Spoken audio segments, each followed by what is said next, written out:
This is Jimmy Mitchell, and we are back with another episode of the Libertarian Uncensored podcast, going over all the posts on the Libertarian Uncensored subreddit. So let's get right into it. So first we have Lauren Boebert's teen son arrested after going hog wild on violent Colorado crimes, free from rawstory.com by Tequila Mockingbird, and that's across posts from the Bash the Fash subreddit. And I personally just think it goes to show you that the politicians and their families, they're all often not the most upstanding characters. I think that's a good reason for why we should stop taking them seriously, because politicians only have power because we give it to them, and if we don't consent to being governed by them, then they have no power, and I think that's important to remember. Then we have Trump hired me to find election fraud in Arizona. Here's what I found instead, from azcentral.com by Kage blah blah blah. And yeah, I personally think if you didn't find election fraud, then you can't just say, oh, election fraud, and then you don't find any fraud, But ultimately, both of the major parties claim fraud when they win, when they lose, and that's this is how it's going to be. And ultimately,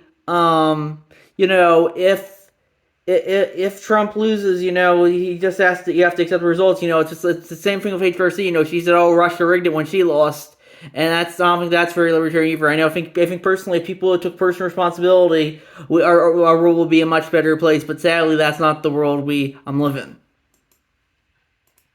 Then we have Justin Amash announces run for open U.S. Senate seat in Michigan from, that's a tweet from him, and that's from the Hills Have Aviators who posted that on the subreddit, and I said, hope he does well. I think he's one of the only libertarians that pretty much everyone likes. I think, I don't know if he can win since he voted to impeach Trump and he's running as a Republican, but we'll have to see what happens there.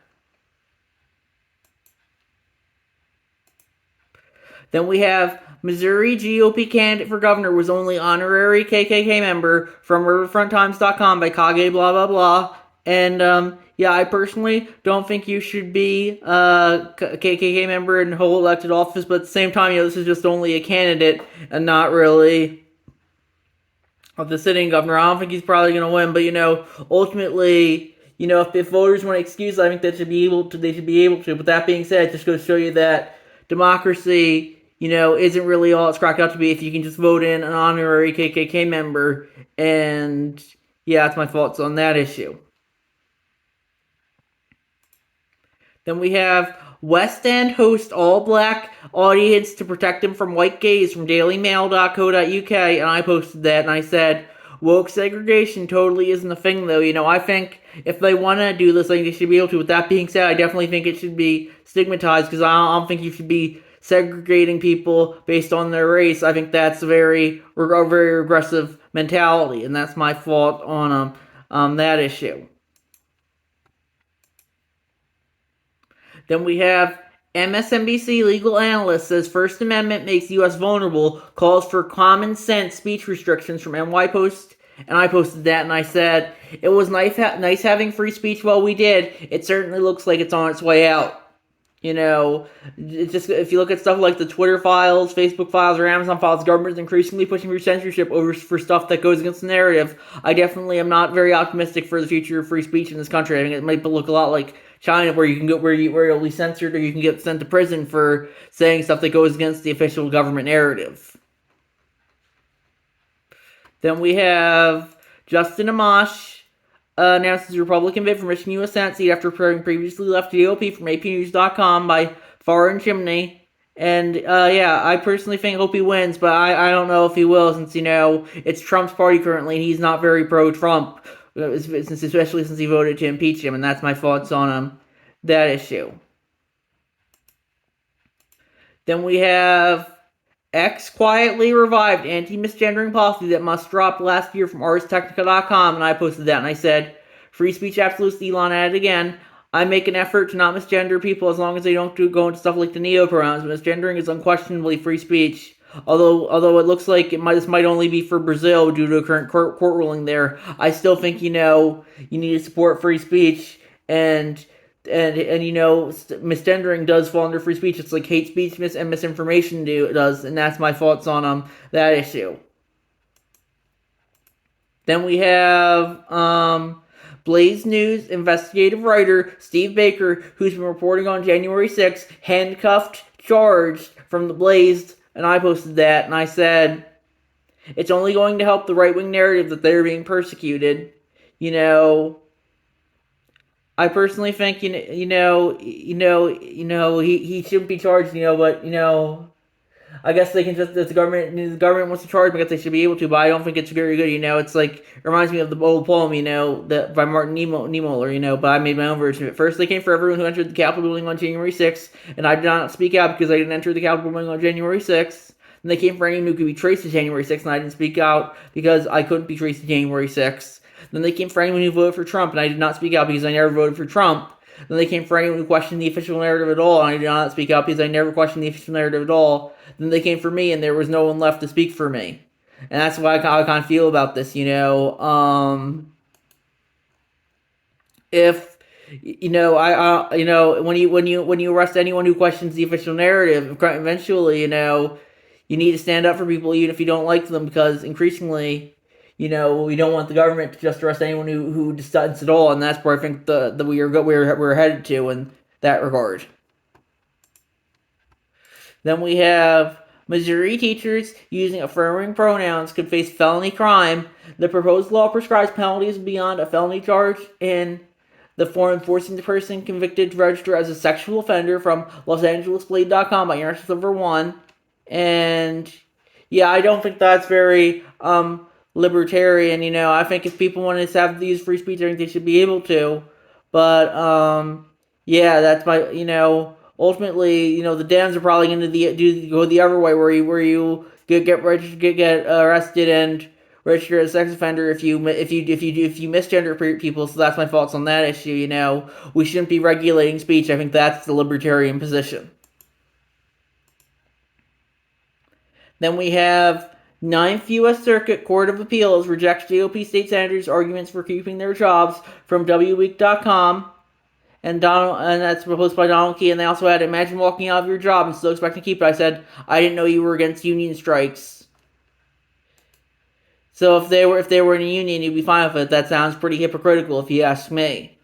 So I personally think if you wanna walk out of your job, you should be able to. But if they get fired for that, I think you should be able to get fired for that as well, even if you are in a union. And that's my thoughts on that issue. Then we have anarchist tries to justify rioting and looting, and that from Radical Reviewer, and that's a video they posted to YouTube in defense of looting. A riotous history of uncivil action review. And I said, the fact that the guy's most viewed video is a collab with Vosh is all I need to know about them, because yeah, he's just another one of those self-proclaimed libertarians who really just kind of Marxists who just try and force all their stuff down your throat. Then we have Texas farmers claim companies sold them PFAS contaminated sludge that killed livestock. PFAS, from TheGuardian.com by Kiki username.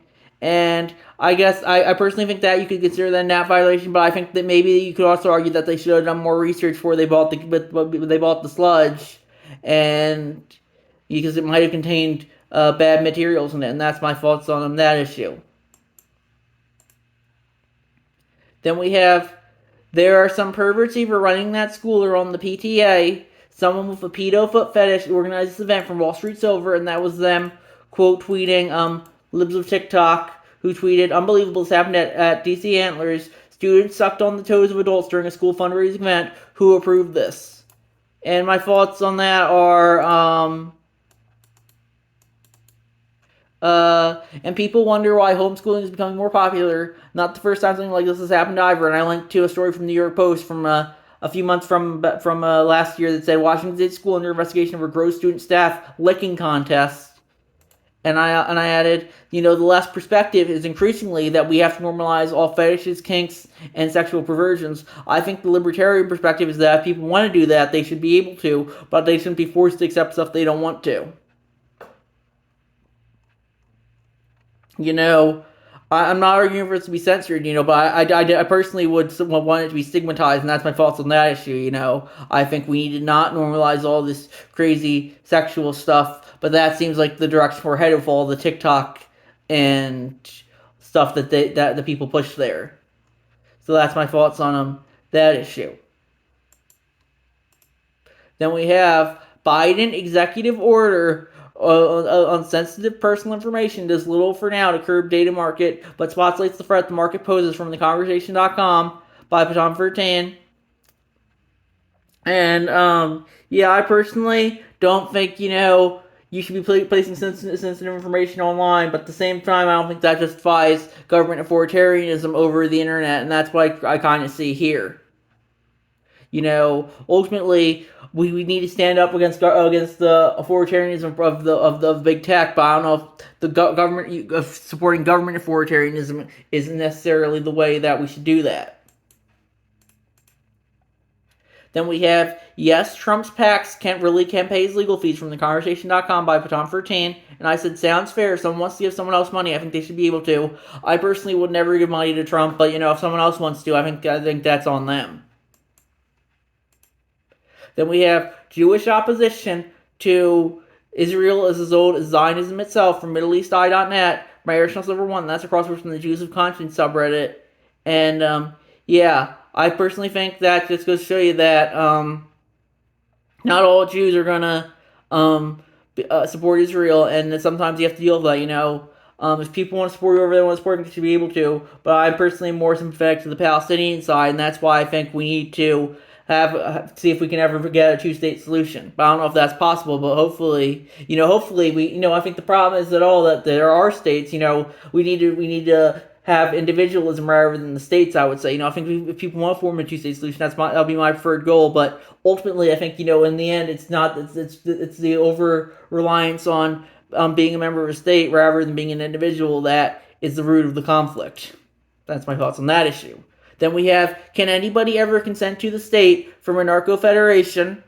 And that's from Center for Stateless and they quote, these are some remarks of the state and the conceptual possibility of consent, which I originally prepared for my appearance at the Molinari Society's offers meet critics last week in Philadelphia, but I opt not to read them because of time constraints. Fortunately, blogs are not subject to the same constraints of time or topicality, so I have expanded a bit on what I originally prepared, and now I offer them to you, gentle reader. And I guess I would agree with that, I think if people don't want to consent to the state, they shouldn't be forced to do so. But right now, they pretty much are forced to do so, and that's my thoughts on that issue. I think if we need people to consent to whatever they want to, and if they don't want to consent to the state, I don't think they should be forced to do so. Then we have, it's nuts that Trump will soon have classified national security intelligence briefings again from the dailybeast.com by Swamp Yankee Dan. And yeah, I personally think that's not how it should be, but ultimately, if they want to justify giving them to him, I think they should be able to, and that's my thoughts on that issue. Then we have, when Israelis compete about whose suffering is greater, they lose. An interview on the Israeli inability to recognize the lack of sympathy with their cause is not due to a failure of messaging, but rather a clarity of it, from calcalistek.com, by Swamp Yankee Dan. And yeah, I think yeah, I personally do think there are some Israelis who are suffering, especially the ones who probably live close to the border of Gaza. But with that being said, I definitely do think the Palestinians are probably suffering more, so I guess I would agree with him on that issue. And I think we're going to wrap it up there. I'll see you guys next episode. Bye.